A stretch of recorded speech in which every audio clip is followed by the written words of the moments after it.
Hello friends, स्वागत है आप सभी का हमारे एक और वीडियो में। आज हम पढ़ेंगे एनाटॉमिकल टर्म्स के बारे में। एनाटॉमिकल टर्म्स सबसे पहला है anatomy.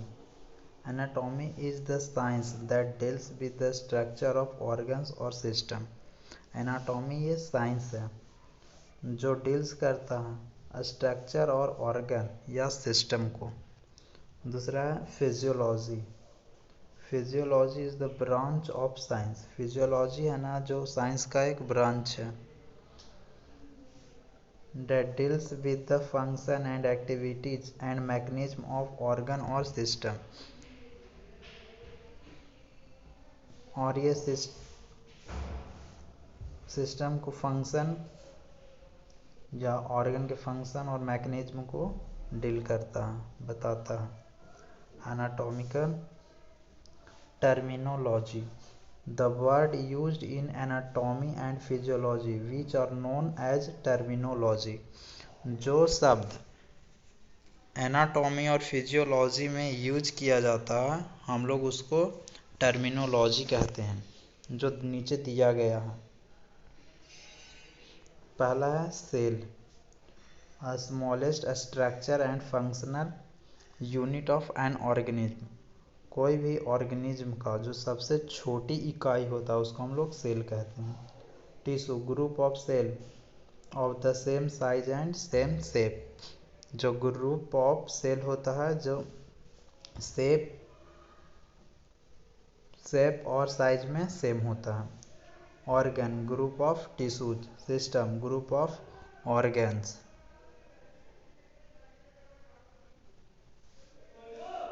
pH, power of hydrogen, it express the acidity and alkalinity of the solution on a scale of 0 to 14 on which 7 is neutral।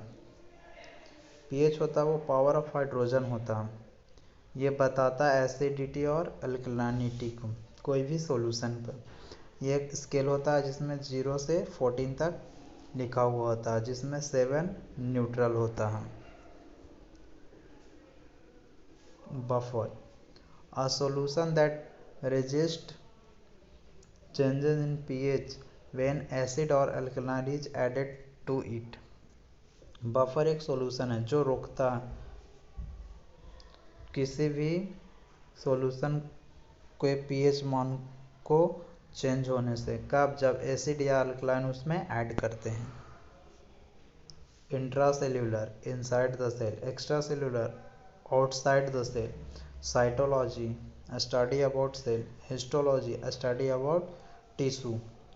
Osteology, a study about a structure of bones। Myology, a study about muscles। Orthology, in this we study different joint of the body। Orthology में हम लोग अलग अलग joints के बारे में पढ़ते हैं जो हमारे बॉडी में होते हैं। Neurology, study about nerve of the body. Nephrology, we study about structure and function of kidney. Gastrology, study about digestive organ and their functions. Cardiology, study about structure and function of the heart.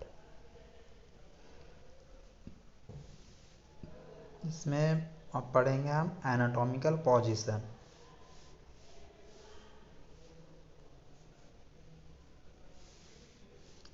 Anatomical position is used to study different parts of human body accurately and concertedly। हम ना anatomical position इसलिए पढ़ते हैं ताकि human body के accurate पता कर सके कि वो है कहाँ पे उसका part. There are several parameters of this situation which are as follow. Anatomical position पढ़ने के लिए कुछ पैरामीटर्स हैं जो नीचे दिया गया है। पहला है the human body is raised in the upright position. जो ह्यूमन बॉडी है वो सीधा खड़ा होना चाहिए। दूसरा है the head should be straight. जो उसका हेड है वो स्ट्रेट होना चाहिए। तीसरा, आई लुकिंग फॉरवर्ड। आँख आगे की ओर दिखता हो, देख रहा हो। The palm is facing forward. उसका जो हथेली है वो भी फेस की ओर हो। फिट टुगेदर, पैर एक साथ हो। पहला है symmetric, the part of body which are parallel to the right and left are called symmetric organs, जैसे ईयर्स, आईज, आर्म्स इटीसी। जो राइट और लेफ्ट के पैरेलल होते हैं हमारे बॉडी में उसको सिमेट्रिक ऑर्गन्स कहते हैं, जैसे आँख हो गया, कान हो गया, बाजू हो गया।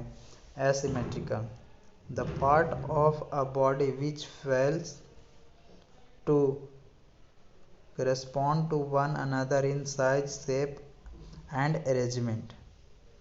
इसमें है कि शेप, साइज और अरेंजमेंट में एक जैसा नहीं होता है, जैसे liver is found in right side of human body, spleen is found on the left side of human body. एक ही साइड में होता, दोनों साइड में ये नहीं होता है। Mid line, the intermediate line that divides the human body to right side and left side into two equal parts। जो मिड लाइन होता है वो बीच में होता है, जिससे ह्यूमन बॉडी को दो बराबर भाग में बांट सके। This mid line also known as mid sagittal plane. Mid line को हम लोग मिड सगाइटल प्लेन भी कहते हैं।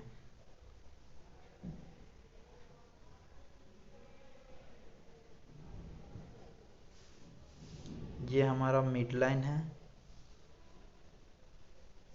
इससे दो बराबर भाग में बांट रहे ह्यूमन बॉडी को।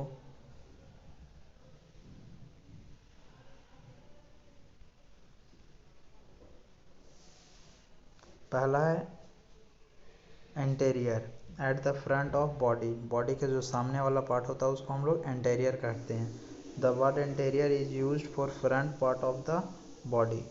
दूसरा posterior, back of the body. The posterior term is used for the back part of the body. जो बॉडी के पीछे होता है उसको हम लोग पोस्टेरियर कहते हैं। Superior, upper part of the structure. जो स्ट्रक्चर का ऊपरी भाग में होता है उसको हम लोग सुपीरियर कहते हैं। Superior means upper. The word superior is used denote the upper part of the body. Inferior, lower part of the structure. Structure का जो नीचे वाला पार्ट होता है उसको इन्फीरियर कहते हैं। The term inferior is used to denote the lower part of the body. Lateral, away from mid line. Mid line से दूर को हम लोग लैटरल कहते हैं। The forest part of the human body fictional mid line is called lateral. और ये जो लैटरल है ना वो फिक्शनल है, काल्पनिक है। Internal, the word internal is used for bodies hollow creation such as cavity. ये जो इंटरनल है ये वर्ड यूज होता है जहाँ पे होलो क्रिएशन होता है। होलो क्रिएशन कहने का मतलब खाली जगह का निर्माण होना, जैसे cavity. External, this term is use to denote the organ outside the cavity. और एक्सटर्नल है ना, ये शब्द का यूज करते हैं कोई भी ऑर्गन को जब वो कैविटी से बाहर होता है। Thank you for watching. Please share and subscribe my channel.